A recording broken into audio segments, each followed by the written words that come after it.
ব্ৰহ্ম ৰাক্ষস শুনিলেই আচৰিত লগা এটা নাম।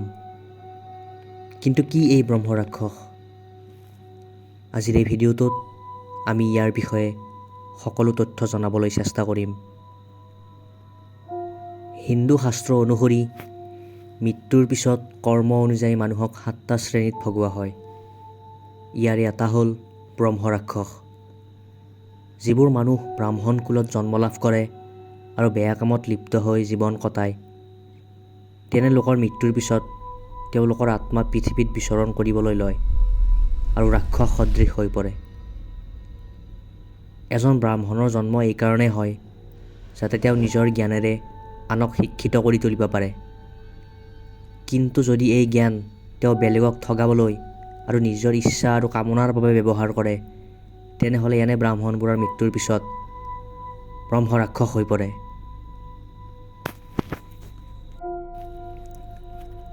আন এক তথ্য অনুসৰি যদি কোনো ব্যক্তিয়ে চৰিত্ৰহীন নাৰীৰ লগত বা আনৰ স্ত্ৰীৰ লগত সম্বন্ধ কৰে আৰু যদি কোনো ব্ৰাহ্মণৰ ধন হৰণ কৰে, তেনেহ'লে সেইবোৰক ব্ৰহ্ম ৰাক্ষস বুলি কোৱা হয়।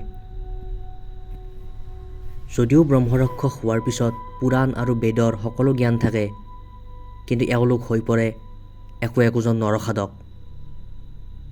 এনেদৰে এওঁলোক ব্ৰাহ্মণ আৰু ৰাক্ষসৰ মিশ্ৰণ হৈ পৰে। এই ব্ৰহ্ম ৰাক্ষস ভগৱদ গীতাৰ এটি মাত্ৰ শ্লোক আৰু হনুমান চালিচা শুনিলেই মুক্তি পায় বুলি জনা যায়। বিশ্বাস কৰা হয় যে ব্ৰহ্ম ৰাক্ষস বহুত শক্তিশালী হয় আৰু বহু কম শক্তিয়েহে ইয়াক নিয়ন্ত্ৰণ কৰিব পাৰে। পুৰণি আখ্যান মতে ব্ৰহ্ম ৰাক্ষস আহতৰ গছত থকা বুলি জনা যায়। এই গছ তেওঁলোকৰ বহুত প্ৰিয় হয়। দক্ষিণ ভাৰতৰ ফালে মন্দিৰ বনালে প্ৰথমতে চাই লোৱা হয় যাতে কোনো ব্ৰহ্ম ৰাক্ষস তাত নাথাকে, কাৰণ যদি থাকে তেনেহ'লে এই মন্দিৰ নিৰ্মাণ কাৰ্যত বাধা দিব পাৰে। ব্ৰহ্ম ৰাক্ষস কাৰোবাৰ ওপৰত সন্তুষ্ট হ'লে আশীৰ্বাদ দিয়ে আৰু যাৰ ওপৰত ক্ৰোধিত হয় তাৰ ওপৰত দুখ যন্ত্ৰণা জাপি দিয়ে। পুৰণি লোককথা অনুসৰি এজন ৰজাৰ মুচ নামৰ এজন ঘনিষ্ঠ বন্ধু আছিল। ৰজাজন দেখিবলৈ বেছি ধুনীয়া নাছিল, কিন্তু মুচ বহুত ধুনীয়া আৰু সুস্বাস্থ্যৱান আছিল। মুচৰ ৰূপত সেই ৰজাজনৰ ৰাণী মুগ্ধ হৈছিল আৰু তাৰ প্ৰেমত পৰিছিল। এই কথা ৰজাই গম পাই তাক হত্যা কৰিবলৈ তেওঁৰ সৈন্য পঠাই দিলে। কিন্তু সৈন্যবোৰে ভুলতে এজন ব্ৰাহ্মণক হত্যা কৰে। এই কাৰ্যৰ ফলত মৃত ব্ৰাহ্মণজনৰ আত্মাই ব্ৰহ্ম ৰাক্ষসৰ ৰূপ লয় আৰু মানুহবোৰৰ অপকাৰ কৰিবলৈ আৰম্ভ কৰে, যাৰ ফলত ৰজাই ব্ৰহ্ম ৰাক্ষসৰ কাৰণে এটা সুকীয়া মন্দিৰ স্থাপন কৰে। তাৰ পিছত এই ব্ৰহ্ম ৰাক্ষসে তেওঁলোকৰ অপকাৰ কৰা এৰি দিলে।